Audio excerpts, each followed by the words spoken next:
Just so great to be here. This is my second dry bar. Very exciting for me. I was worried I wasn't dry enough on the first one. We're gonna try it out again. So, I know some of you know who I am, but I'm also aware that some of you are just like, hey, a homeless guy got in here. I know a homeless guy when I see one, and you're right, I'm just in here to finish my art project.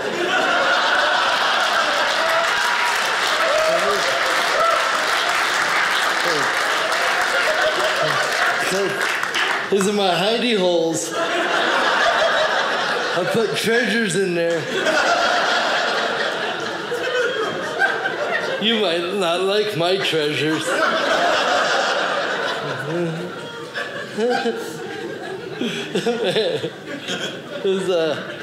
It's good to be here. You know, I live in Denver, Colorado, and I'm just happy to be away from my children.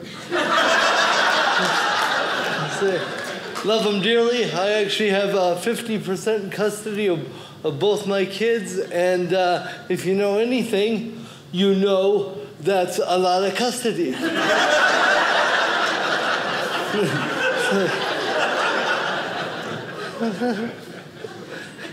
Hey, have you guys ever got divorced and then realized that maybe you just needed a sandwich?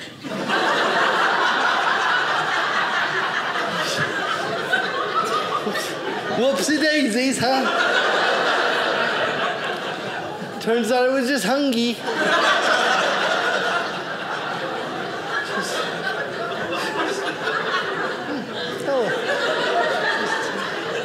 Moving on. Hey, huh?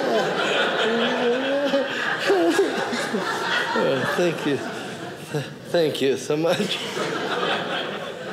You know, I've been a comedian most of my adult life. So for the last 16 years, I've been doing 200 shows a year. And, and then COVID hit, and I became a homeschool teacher. So I was very ill prepared for that. Yeah, I'm a comic for a reason. Like, sorry, guys, Daddy can't help you with your math homework, but if you need a good fart joke, I got you. Yeah, that quarantine, when that first hit, you know, that's brutal. I'm home with my two kids, just doing all these childhood activities, you know, playing board games and doing puzzles and crying.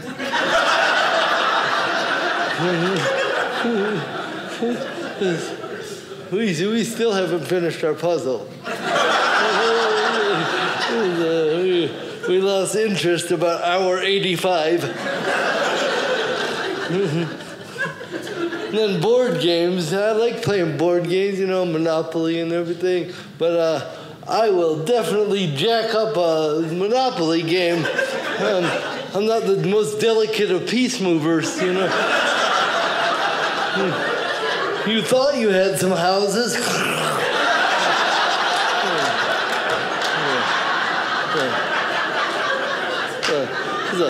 There's a palsy earthquake coming through. Whoa!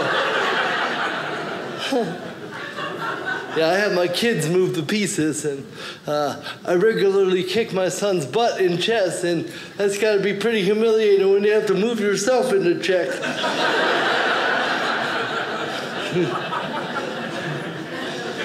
He gets me back on the video games, though. Yeah, I'm sure I don't have to tell you, I'm not a gamer. My parents didn't even get me a system when I was a kid. They're like, you can go to your friend's house if you want to lose on the game, you know? Those fighting games, my friends, they kick my butt every time. Well, like 98% of the time. And then occasionally the right hand would just do something amazing. And just, every kid in the room is slack-jawed, like, we never seen that before. You put a glitch in the game.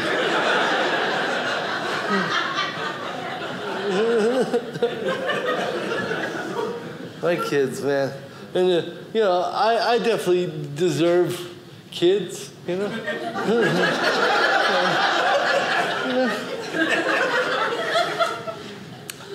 Someone to pass on my demented sense of humor to, you know? Well, I grew up with sisters. I'm the youngest of 4, and just give you a little taste of what I went through. When I was about 11, both of my older sisters convinced me that there was something wrong with me because I hadn't had my period yet.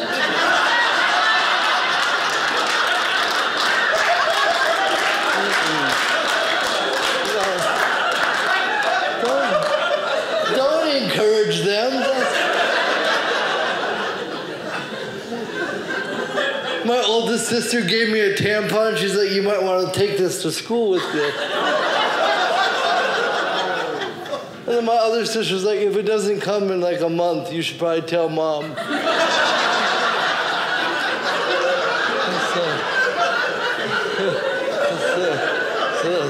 That's why I'm a comedian, okay? Also, when I was a kid, my mom told me if I went on a roller coaster, that my head would snap off. What kind of crappy parenting skills is that, man? I didn't go on a roller coaster. I was like 30. I wore 7 turtlenecks.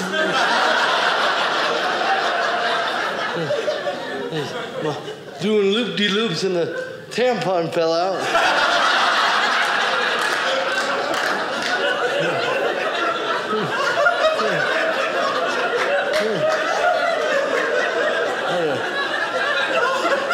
I don't know if this is dry enough.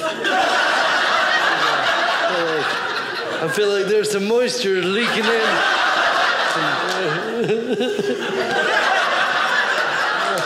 I'm just trying to figure out, I think I need more purple. Sorry, I'm easily distracted. My kids. My daughter's almost 11, and she will not shut up. Like, seriously, this girl can talk about anything for hours. She'll tell me details of her day that I've already been an intricate part of. Like, yeah, I remember the chicken nuggets. I made them. Come on. My son is 13, and that's just, that's just a, dumb boy age, You don't know nothing at that point. I'm tempted to tell him about his period, but...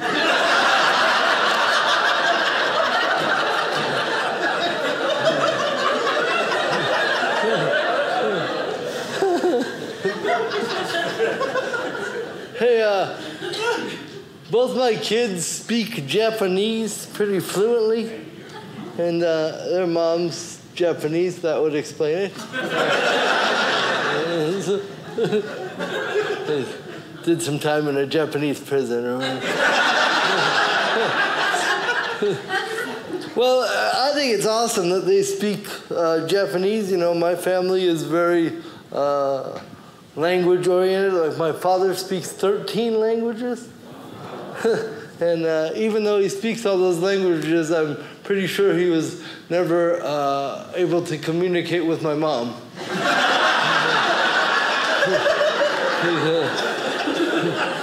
He never learned Jackie. That's a tough language. Very tonal,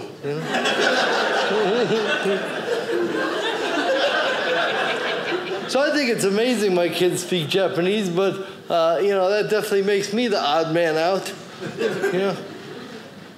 Kids come home and I'm just sitting there and they're just speaking Japanese. I'm just...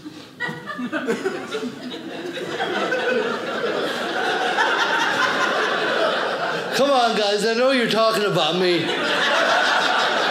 Look, I know when you're doing this, you're talking about me.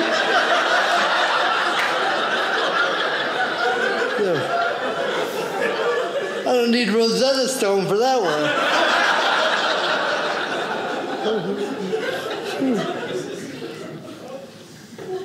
And then just tonight, okay, so I got here this afternoon. I was walking around, checking out the town. Very nice little town.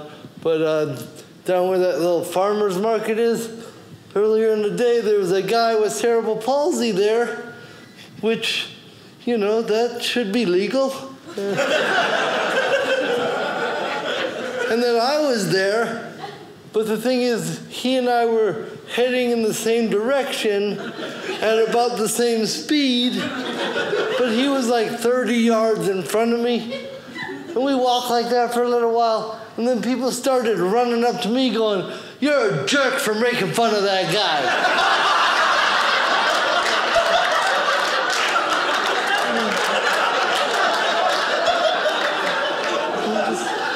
I'm just trying to buy a woven basket. I don't know.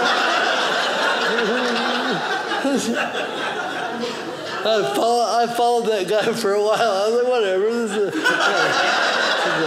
This is a nice way to view the town. And then he stopped and he started coming back. So I was like in the lead for a while. You know? Let him deal with it, you know? Like walking by, people go, "Oh, that guy's making fun of me."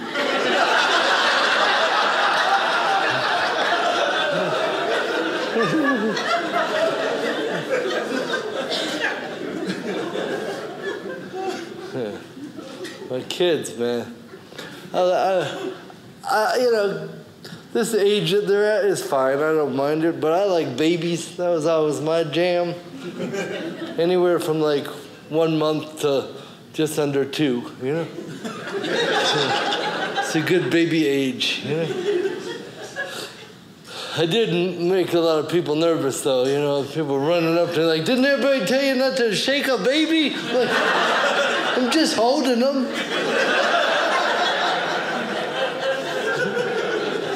Don't tell me how to raise my kids.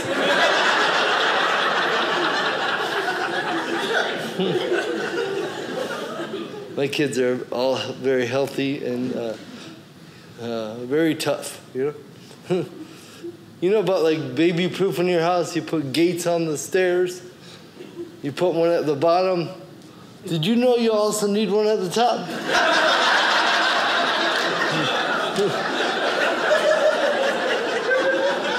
If you don't put one at the top, the one at the bottom just acts as a strainer.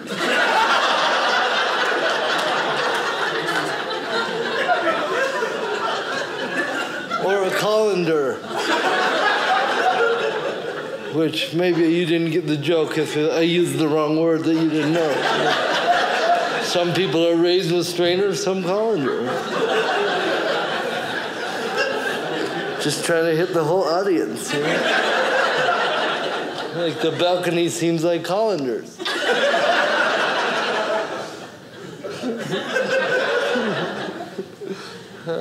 You know, it's cool though, because you have a gate at the bottom of the stairs and a gate at the top of the stairs.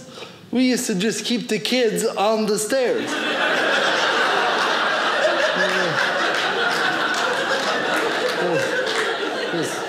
Just raising little mountain goats.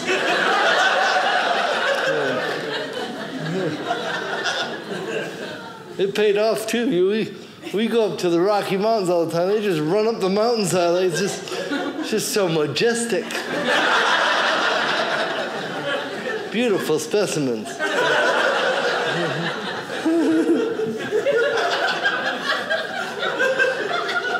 I miss the stroller days, you know. I love pushing my kids around the neighborhood, showing them the world, you know. But the thing is, when you see me coming down the street pushing a stroller, when you look in there, you're expecting to see like a bucket of doorknobs or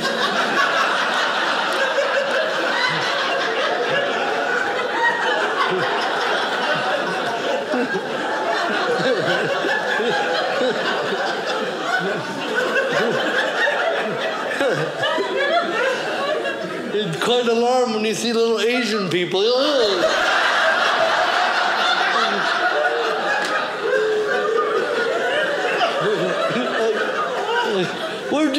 there, mister. I made them.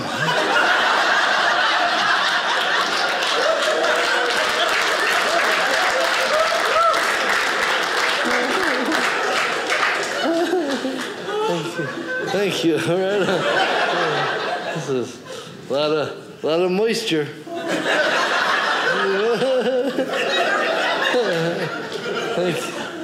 Thank you.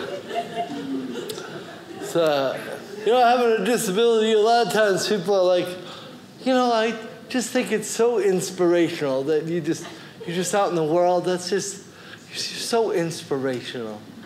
And I'm like, well, thank you. That's really nice of you. But I got to tell you, I'm a little uninspired by you because there's nothing wrong with you and you ain't done anything.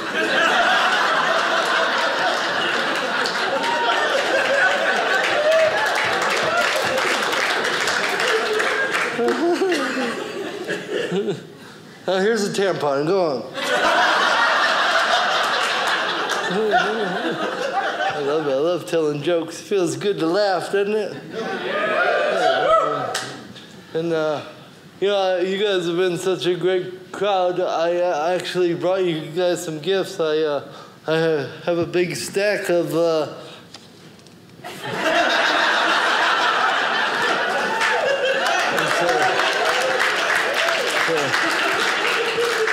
I figure I'm disabled. I could just make them.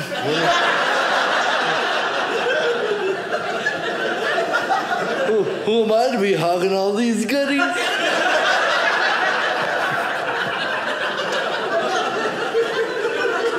These placards are great too, not just for parking, but if you get pulled over, like, oh yeah, officer, I know I was speeding, but did I mention?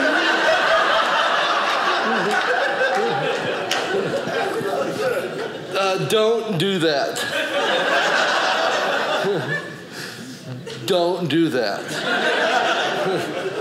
Sorry, my lawyer said I had to say that twice. There's also a disclaimer on here. It says if you're dumb enough to use this as a real handicap placard, go for it. That's on you. And so on the way, I'll grab a couple. I signed them, and that validates them. So.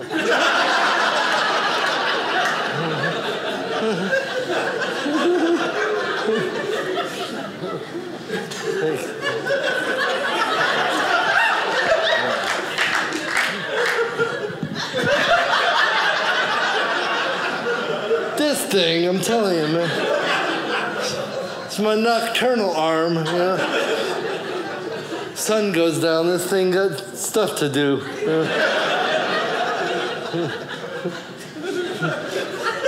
I'm also pretty sure it's a sign language interpreter.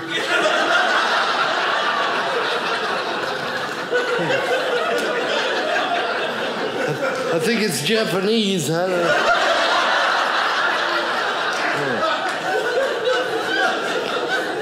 know. Maybe a little Jackie.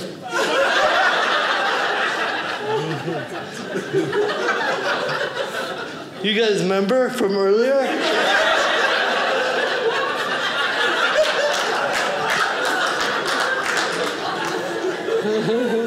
I feel like some of you don't get sarcasm, man.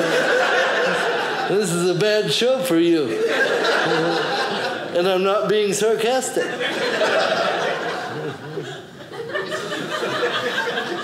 Thank you.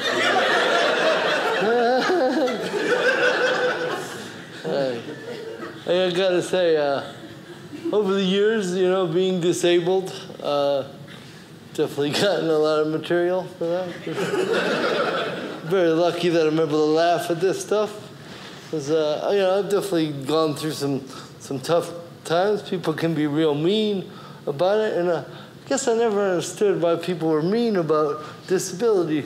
Because I really think people don't realize that the disabled community is the largest minority group on the planet. And it's, because the thing is they pile us all together. So if you're blind, you get in the pile. If you're deaf, help the blind guy find the pile.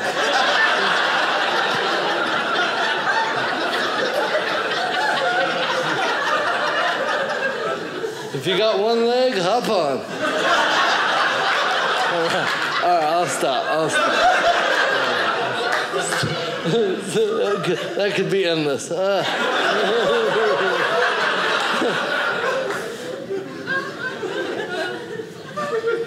whenever anybody's being mean about it, what I think they don't realize is not only are we the largest minority group, but we're also the only minority group that you can join at any time.